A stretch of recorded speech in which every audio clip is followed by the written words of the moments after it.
Conservative. Constitutional. It's the Andrew Cooperrider Show, keeping you informed on what's going on right here in Kentucky.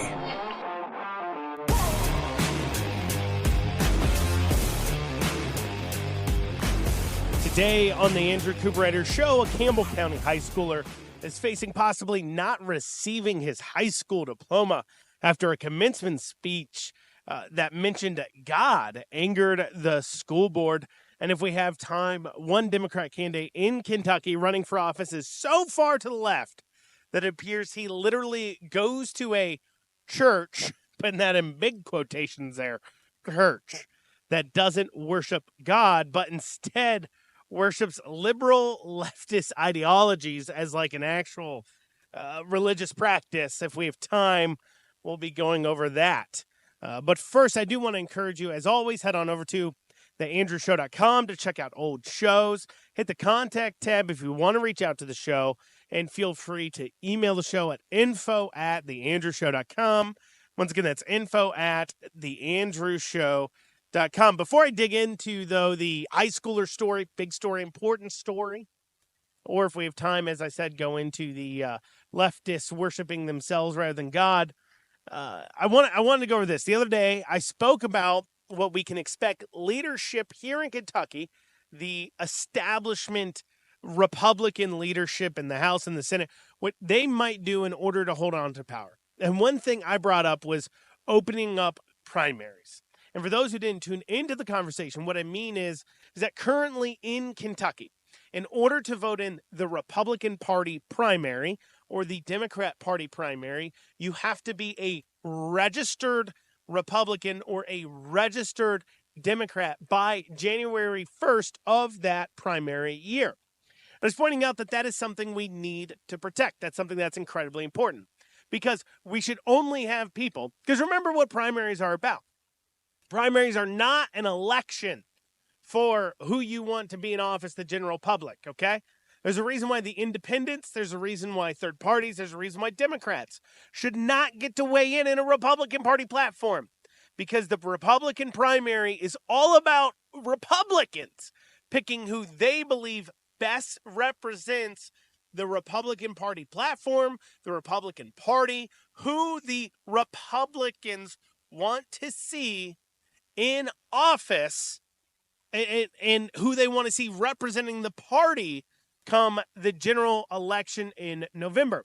And when we allow other parties to weigh in on that, it's tainting the results. And this is something we see in many states across the country. In fact, when we look at the presidential primary elections, the states where Donald Trump has performed the least has been in the primary, has been states where it's open primaries. And of course, it's created these media lines and attack lines against Trump, not being able to bring together the party, not being, as accepted, ignoring the fact that vast amounts of Democrats have been weighing in and voting in those elections. And could certainly be a big problem, too, when we have areas where maybe the Republican Party is so dominant, and on the Democrat side, the Democrat Party is so dominant where you don't want Republicans being able to walk in and say, hey, give me a Democrat Party ballot. I want to vote in the Democrat election. Take, for example, myself, right? On my ballot, when I walked in my district that I live in, there's one primary going on, the presidential primary, that was basically already decided. However, in my district that I live in, there was, and it's a very, I live in a pretty liberal area of Lexington, pretty liberal House district. My state senator is a Republican, Steve West, but my House rep is a Democrat. And there was a primary going on in that election. So I went in to vote on an election that's already basically decided. But if this was an open primary state, I could have walked in and just said, hey, go ahead, give me that Democrat ballot. I want to weigh in on this House race that's going on. And I want to put forward the person that I want to see representing the Democrats in the general. Maybe I want a crazy unelectable one, right? Because then my Republican candidate might have a chance to win. Or maybe I say, you know what, I don't have a Republican running in this. I want the most conservative Democrat I have, the person that best aligns with my values, but I'm not even a self-proclaimed Democrat. I'm a Republican. So why would I want to do that? And so that's the point I was making. And I posted about that on social media. And of course, here came along some third-party advocates to tell me about how life isn't fair for the third-party candidates, and specifically the Libertarian Party in general. And they just went, oh, it's not fair, the rules, they're not fair for us. And ignoring the fact, of course, that literally every single person, every single party is essentially treated the same way by the laws. The only thing they have to complain about is the fact that their party kind of sucks and isn't conducive. And I wasn't actually going to even talk about that at all. I wasn't going to mention it at all, but nationally, there have been a few headlines in the media. One about Trump going to the Libertarian Party convention, the national convention, to speak, and another about whom the Libertarians nominated as their presidential candidate. And surprise, surprise, it's another crazy far left individual. And you may be wondering, how does a party that says they're for liberty boo Trump and then elect a leftist that has advocated for vaccine mandates, lockdowns, and other authoritarian beliefs to be the representative in a presidential election? Not to mention their other, more liberal beliefs, such as open borders, allowing adults to cut the body parts off kids and transing them, etc. And I felt maybe I needed to step up and weigh in on all this for my listeners, because I am in a unique position to explain what's going on here. For those of you who are unaware, I was a registered libertarian for about 6 months, right around COVID in 2020, when I was fed up with the Republicans in the state of Kentucky pushing lockdowns, etc. during COVID. This was initially, they really pushed us down. This was before the Republicans came together as a party and realized, maybe lockdown policies aren't so great. We even saw, though, some other Republicans still trying to push that, looking at DeWine and Indiana's governor says he's a Republican, or at the time. But anyways, so I saw them pushing this, and I said, I don't like that. I'm going to switch my party around. I'm going to get active here in this Libertarian Party, because they're for liberty and freedom. And, I thought the Republican Party was, but I'm not seeing that super great. Maybe a new party is the option. That's a thought process we hear from people all the time. They are frustrated with the fact that the Republican Party platform and Republican Party rhetoric, they say one thing and they do another. So it's understandable that people would be fed up. And so I switched, and then I switched back, because I realized two things. First, the Libertarian Party as a whole is unorganized, lazy. I mean, the entire state party has more people than an average Republican county party does. But yet, the average Republican county party at the county level, more people put in hours and volunteer and do more to forward the party and its standing in the community and to advocate for it, working booths, working fairs, knocking doors, making phone calls. In one county Republican Party does more than the entire Libertarian State Party does combined. Even though they have, I would say the Libertarian State Party has more members that are somewhat active than a county Republican Party does, depending on the county, of course, too. I mean, Boone County's, that one Boone County is probably twice the size of the entire Libertarian Party as far as activities go. And that's because the Boone County gets out there and advocates to the people. But that's not something that the state party does. So this is lazy, unorganized, and incoherent when it comes to policies. I'll get to the policies part in a second. And parties, I realize, are just made up of people. Literally, a party is nothing more than a platform. And it's about people holding their individuals, the candidates, the people representing the party, accountable to that platform. That also might help explain to some of you why I keep referencing the platform when I talk about what makes a Republican, because that aspect of the party is the only thing concrete and the number one reason why I'm a Republican. That's why I reference that so much. But why is the Libertarian Party, its policies, its principles, why is it so incoherent? Why is the party so dysfunctional? And why do they boo Trump and elect leftists to represent them? Well, we'll be talking about that after this short break. You're listening to The Andrew Cooperrider Show. And you are back on The Andrew Cooperrider Show. So for the break, let's talk about it at the national level. We see the Libertarian Party booing Trump, electing far-left people, and I felt the need to weigh in on this, even though it's a state-level talk show, because, well, at one point I was in the Libertarian Party, as I explained, and I talked about why I left. Because you see, libertarian Republicans, small L libertarians, like Rand Paul, Thomas Massey, and other conservative liberty Republicans, people with conservative values like myself that have libertarian leanings, we live in a real world, not some made-up, make-believe liberty utopia. Let me explain what I mean. Let me explain what the difference is between a Rand Paul and a big L. So for those who don't know, and I could say small L libertarian, talking about people who are libertarian in philosophy, but they're not a part of the Libertarian Party, and big L means you're part of the party. And so the difference between them and big L's, what we find a lot of times, is that they live in the real world. You know, for example, a lot of libertarians believe in completely open borders. You know, as you see people talking about the fact that they've put forward a presidential candidate at a time where we have immigration as one of the biggest issues going on in this country right now. One of the biggest concerns of many citizens all across this great nation is immigration and the open borders. They put forward somebody who advocates for open borders. Why? Because it is a pretty standard, a pretty well held somewhat belief amongst many libertarians, probably at least 75%. And you have to be careful because if show me two libertarians that believe exactly the same thing, and I'll tell you you're wrong. And that's part of the reason why the party's so incoherent. But a good chunk of them believe in open borders because they believe you are limiting liberty by limiting people's ability to move freely. And, you know, if we lived in a completely liberty and freedom vacuum and utopia, I would say 100% yeah, okay. But I live in the real world. And in the real world, we have problems like other countries that don't believe in our philosophies of freedom, who would happily conquer us. I'm talking about countries like China.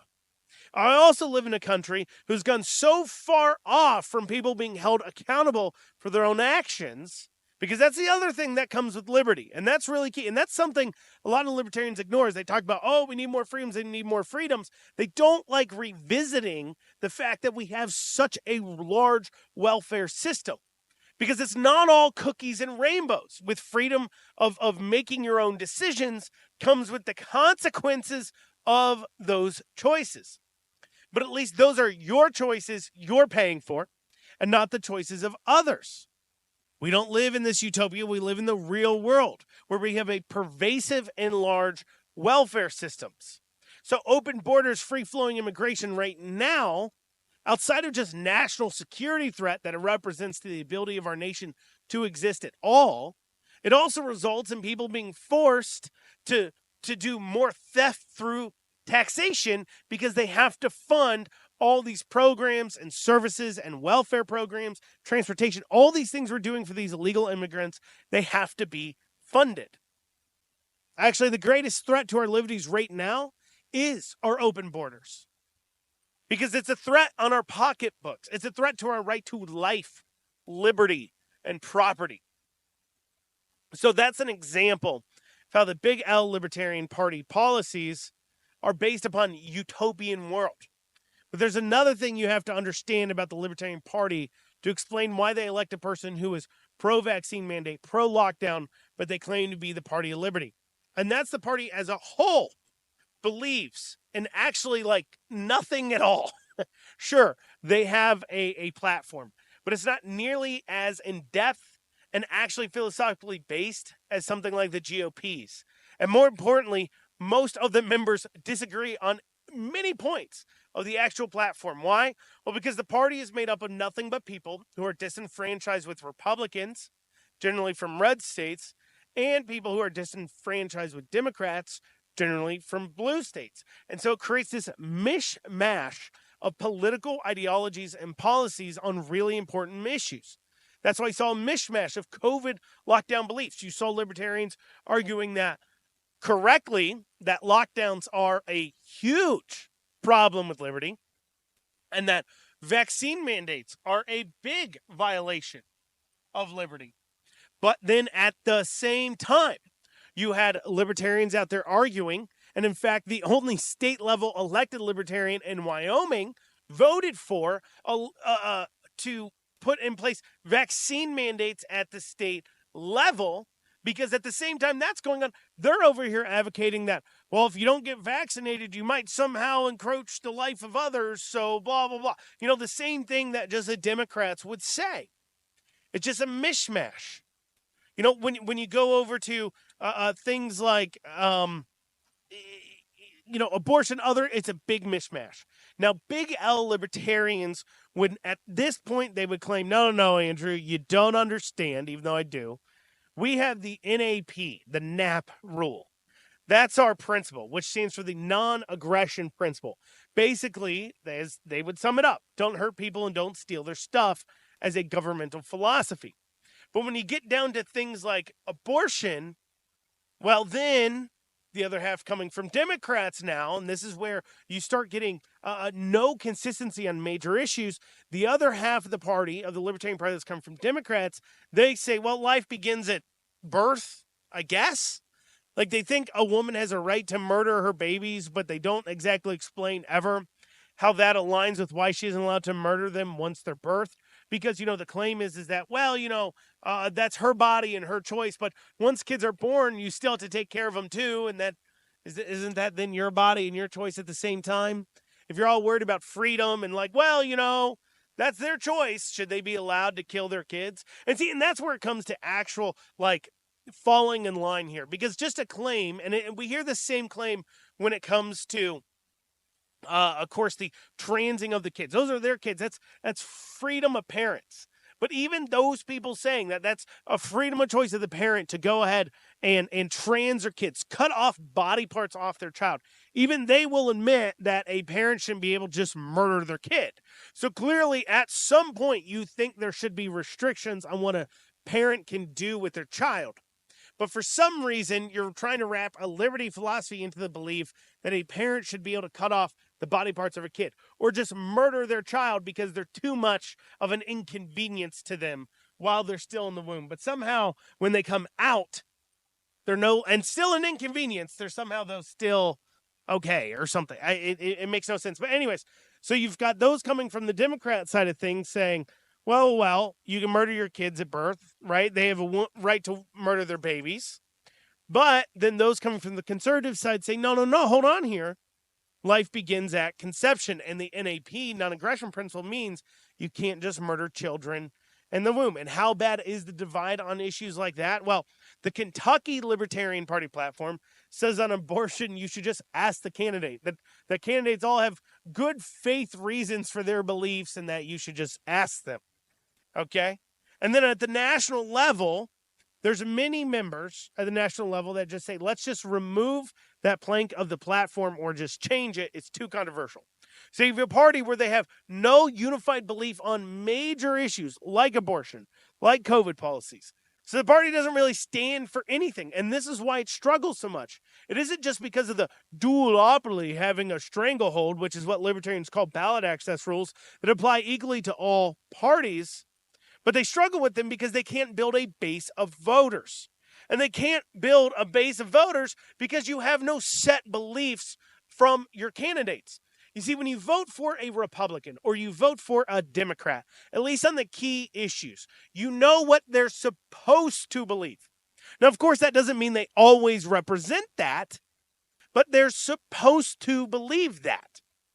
And hopefully that really helps explain what has happened over the last week or so for the Libertarian Party, where the party that says we are for freedom and liberty, etc., boos Trump, who I'm not going to pretend is necessarily the most liberty-filled person to ever existed. I mean, he is more populist, and when you get into the nitty-gritty on that, there's going to be disagreements on parts.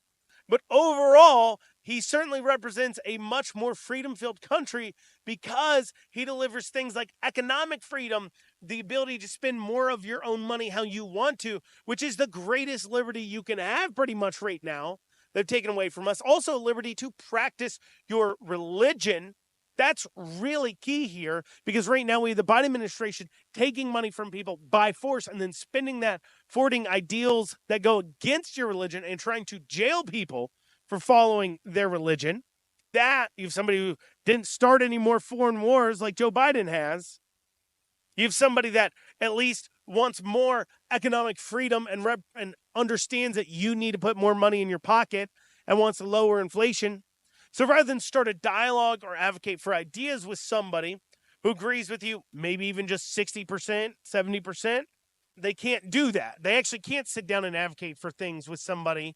See, this is a secret. People are talking about that. Why don't you just, instead of booing them like they did, why don't you just sit down and talk to them about your beliefs? But you can't do that when there's no agreement on what you believe in to advocate for in the first place as a party. Because Donald Trump the leadership of the Libertarian Party could say, here's some things, and he could adopt all of that as his policies, and then there'd still be libertarians out there, good chunks of them saying, he's not rah, rah, rah. That's not our beliefs, because they're not a unified party that believes in anything unified at all. And I started off talking about how the third-party candidates all complain on my post about the rules. Well, the rule in Kentucky is if your presidential candidate gets above 2%, then I believe it is above 2%, might be 3. I think it's 2, though.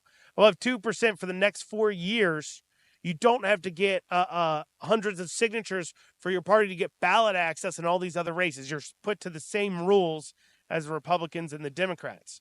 Now, you still have to get 5,000 signatures for the president every 5 years, but so does the Democrats and the Republicans. So instead of electing someone who can actually get 2%, they end up just electing another trash candidate who half the libertarians disagree with because they don't actually believe in anything at all. Well, coming up after this, we'll be talking about the Campbell County high schooler who's facing possibly losing his diploma because he had the audacity to speak about God in his commencement speech. We'll have that after this short break. And you are back with the Andrew Cooperrider Show. So maybe you've seen on social media. I know I've seen it. I got tagged in it. So that's the other thing. I talked early on about if you want to reach out to the show, feel free to do so. Email me at info@theandrewshow.com. You can also head on over to theandrewshow.com and hit the contact tab. And I encourage you to do that. But outside of just reaching out with your comments and opinions, reaching out with stories or things you're seeing helps out as well. And the reason why I'm talking about this is because somebody tagged me in this story several times. Several people did, letting me know this was going on and bringing attention to it. And so what we have here, and if you haven't heard anything about it, let me try to lay it out. So during a commencement ceremony, a young man named Micah made a pretty standard commencement speech, in my opinion. Certainly if I was in the crowd, it wouldn't raise my eyebrows normally. Now I'm going to play that speech for you. Now, just a note here. I did what I could to upgrade the audio and make it as clear as I could. I also cut out a lot of the applause. I had to change around some of the levels. And so if you go listen to it, you might hear more applause elsewhere. I've cut that out. It's surely just for the ability for you all listening to this show to be able to understand what he was talking about. So let's go ahead and take a listen to that now. Class, before another word is to leave my mouth, I must give the honor, the praise, and the glory to my Lord and Savior Jesus Christ.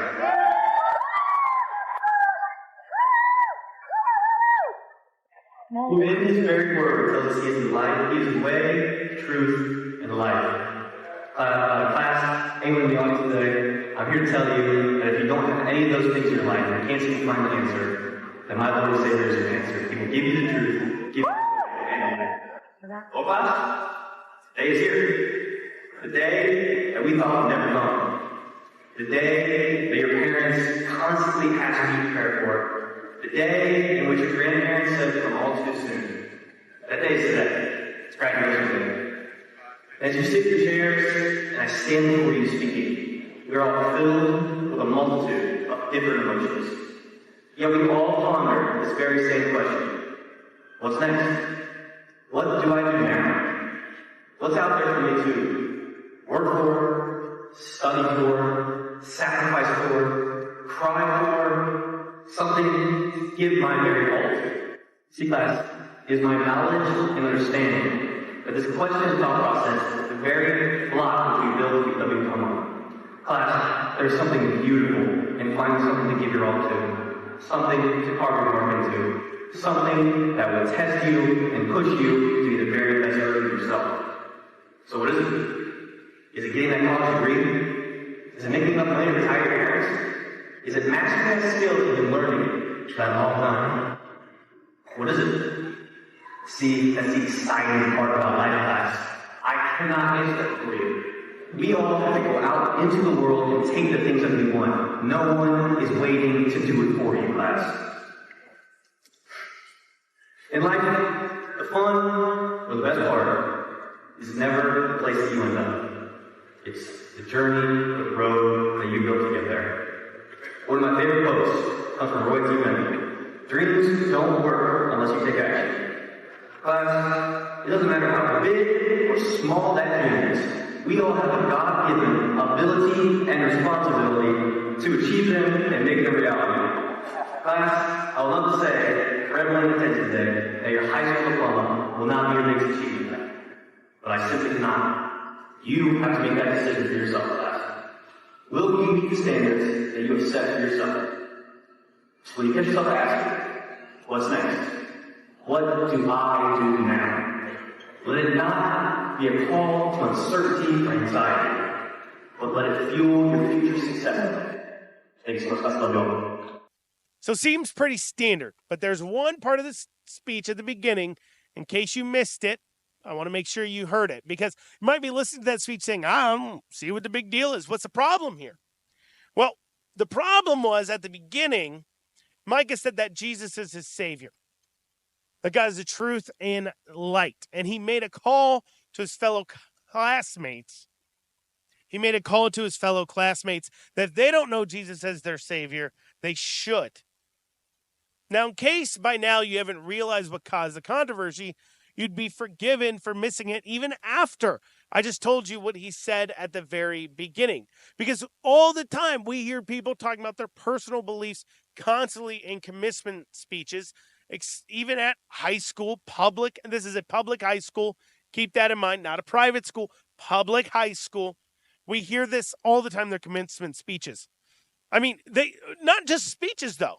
They push their own beliefs, anti-Christian beliefs, or also their own beliefs. Maybe they don't think of it as a religion, but it quite clearly is, factually, just is a religion. It's got its own agnosium and beliefs and gods and saints and so on and so forth.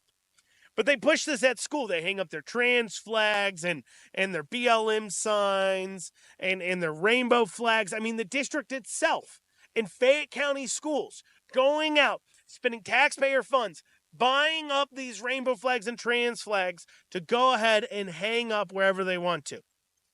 So on the surface, talking about your beliefs, well, where they find value, where people find value, pretty common. I've heard commencement speeches at public schools where people are talking about diversity and equity and inclusion and live your true self. And if you want to be gay, or I'm an illegal immigrant, we should change our immigration policies. Real things that have really happened.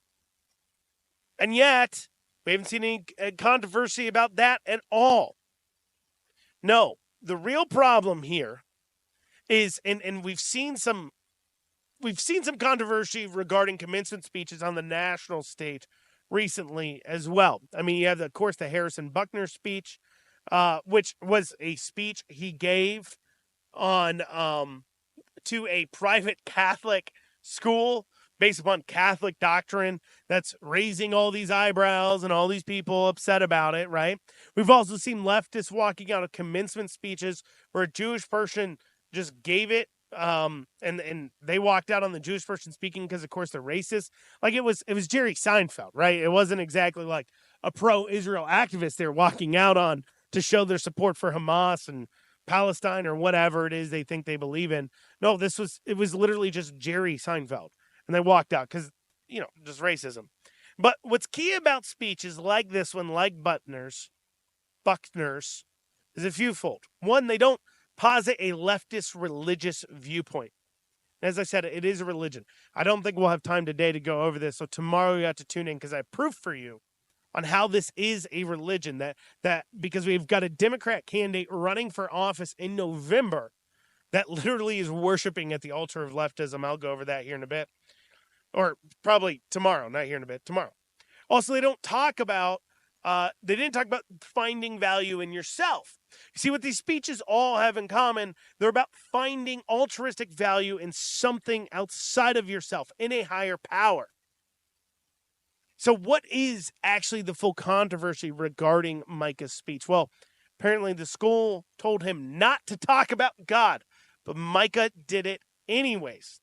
And he's facing some pretty big consequences. So we'll go over what those consequences are, what the school's saying, and Micah has actually talked a little bit more about this controversy. He released another video on this, kind of going over that. So we'll be going over that after this short break. I do want to remind you, if you need to check out old shows, if you miss a show, feel free to go ahead and over to theandrewshow.com and hit the Listen Now tab. Also, I want to remind you that Monday, 11 p.m., if you are in Louisville, WBNA 21, the Andrew Cooperrider show will be up, and you'll be able to watch it right there on the small screen, hitting the big time. Well, hitting the small screen, so I guess that'd be the small time. I don't think it's small, but anyways, well, you can check it out there, but when we come back, we'll finish up this story on Micah in a few short minutes. And you're back with the Andrew Cooperrider show here in this final segment. So before the break, I was going over Micah. In Campbell County High School, he gave a commencement speech where he had the audacity to go ahead and mention God, mention Jesus, and it was too much to handle. And so after he got done with the speech, he apparently, this is the story here, he had submitted the speech priorly for approval from the administration to allow him to do the speech. And they told him under no certain circumstance was he to mention God. But Micah did anyways, because Micah clearly is a very devout Christian. And I'm also a Christian. And as Christians, we believe that we should honor God in all of our accomplishments. And he accomplished being selected to give this speech. I don't know if he was, I think he was valedictorian, right? So that's a big accomplishment. And in that accomplishment, he felt it would be inappropriate of him to not honor God. That would be sacrilege. So he did it anyways. Well, afterwards, when the principals came over, they tapped him on the shoulder and told him that the school board would be holding back his high school diploma, and he'd have to explain himself in front of the board. Explain himself in front of the board. Quite crazy stuff there. All because he mentioned God, and they told him not to. Now, obviously, this caused a little bit of a ruckus on social media, and I got to explain here.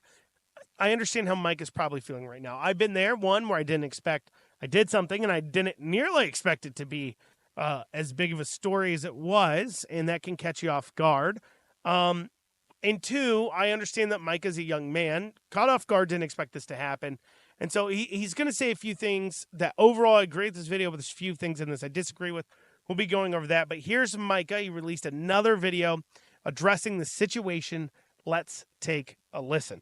I just wanted to come on here and kind of clear the air on some things, because I feel like a lot of the stuff just, I don't know, I feel like it would be best to just everything came from my mouth. One, Christ is King. I serve him, obviously. Two, currently I do not have my diploma. I went through, obviously, don't got it here, and then everything that was in the envelope, which is just a bunch of old report cards and ACT reports. I even got this super cute picture of me, you know, but I don't have anything. I don't have a diploma. I'm not sure if everyone has theirs yet, so, you know, if you do, congrats. If you don't, we're right there with you. I don't have it, and I just want to clear the air. I was told beforehand I wasn't allowed to, bring up Christ, that he is the way, the truth, and life in my speech. I did it anyways.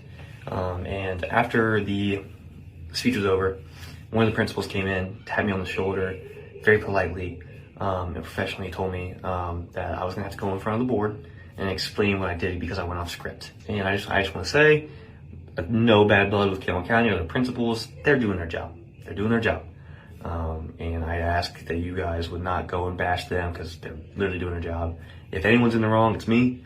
I went against school policy, school rules. I went against that because I serve a higher power, because I serve Christ. I do no one's bidding but God. All right. So if anyone's in the wrong, I am. I deserve to get punched. Also, there's been a lot of people who are saying that when you go to stand for the board, we want to go there with you. If you're gonna go with me and do whatever you gotta do when I go stand in front of the board, I also just want to say, if you're going in support of Micah and you're going to protest the school, don't go. Just don't go. Stay home. But if you're going in defense of Christ and His kingdom, and in defense of His message and the gospel, please, I beg of you to go. But my message was not to be disrespectful. It was not to do anything except for express my love of Christ and how much He can change lives. But just recap, don't got my diploma. I will have to go in front of the board, talk to them, explain to them what I did. Christ is King. And if you're going to go and support me, like you guys have been saying you've been doing, please just go in support of Christ and not Micah. I'm so happy you guys enjoy my speech too. People call me Sir Yap a lot, so I'm happy that everybody enjoys my speech. But I'm just hoping that this clears the air on a lot of the stuff. That's why I'm putting this on the good old TikTok, just so this would, get my story out there for, the rumor mill starts going crazy. So that's all I have. So let me say a few things. One, Micah I applaud him for staying true to his message, that this is about God, this is about him honoring God. He's trying to step to the side, allow people to see Jesus.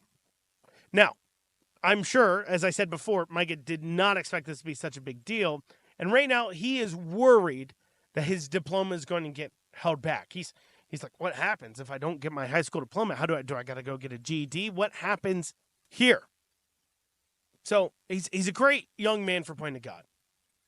And then obviously he brought up, too, that the threats of violence. And hey, y'all need to cool it if that's actually going on. And I say if, because we always hear about leftists calling that they're getting bomb threats and death threats and blah, blah, blah against him. And I'm sure in some really high-profile situations that happens, maybe. But for local issues like this, can we see proof of this? Or is it just something somebody made up? Because I've been the victim of people sending me death threats and violent threats and so on and so forth, but nothing serious that I felt a need to really make a big deal about it. And I feel like the left always does this, and I feel like it's because they want to switch the narrative here. They say, oh, everyone hates me because I'm withholding a high school student's diploma because they mentioned Christ for 2 seconds in his speech. That's kind of a good reason to hate me. But I better divert the attention away from myself. So I get it. I get why Micah would say, hey, don't do that. He doesn't want to get lumped in with these people that are possibly doing this. And he isn't going to call the board and the school liars. He's still trying to get his diploma. Here's where I had to disagree with Micah. He said a line about the school and those people just doing their jobs, and it isn't his fault. So don't be mad at them. It's all his fault. Don't be mad at the school. If a law or rule is unjust or wrong, it's upon us citizens to resist. And then the people of government who are working there to not enforce it. They're literally called to do that. And you're also running into some First Amendment concerns here as well. Outside of just a religious side of things, there is a First Amendment concern because obviously this is a public school, a taxpayer-funded body. And withholding a diploma because of protected speech protected under the First Amendment, regardless if they deemed it to be appropriate or not, is some iffy grounds for a government entity to do. Very iffy grounds are on. So no, they aren't just doing their job. And that's the other frame, this frame of, oh, they're just doing the job. They aren't a waiter at Benihana trying to charge you for the fried rice upgrade over steamed rice when you didn't understand what you were ordering. And I'm talking to you, Benihana, which is kind of like a hibachi grill for those who don't know. And apparently they charge a person for getting their rice cooked on the hibachi because, that's how it's made everywhere else. Sorry, I went to Benihana recently. Okay, I'm sorry. I'm just mad about being overcharged. But that's a person that was just doing their job. These school administrators withholding a diploma because you had the audacity to mention Jesus in a speech. They're not just doing their job. First, they are the ones making the rules, Micah. You understand that? It's like, I'm just following the rules here. Wait, Aren't you the one who makes the rules? Yes. Yes, they are the ones who make the rules. And the school administrators withholding diploma because you have the audacity to mention Jesus in a speech, the same platform people have used to actively work against Christian principles. And now you have a power-tripping tyrant who needs to be held accountable. They're not just doing their job. Micah, buddy, they aren't just doing their job. They make the rules. And Micah, to reinforce this, might I add that we as Christians are called to go against the rules of man that move against the word of God, but also to wrestle with the rulers and authorities that go against God, that put forward laws that go against God's word. I quote now from Ephesians 6:12. For we do not wrestle against flesh and blood, but against the rulers, against the authorities, against the cosmic powers over this present darkness, against the spiritual forces of evil in the heavenly places. We're in a constant struggle and a constant fight. Well, absolutely, Micah. I understand you're worried about your diploma. But don't let the claim of just doing your job allow people to get away with going not just against God's word, but just from a sheer, if you're not a Christian, you should also disagree with this just from a sheer point of every valedictorian's been allowed to speak their mind on issues at public school. They're allowed to speak against Christ, but now they're not allowed to speak for it. You know that's wrong. Well, y'all, that's what we have time for today on the Andrew Cooperrider Show. We'll see you back here tomorrow. Hope you have a great rest of your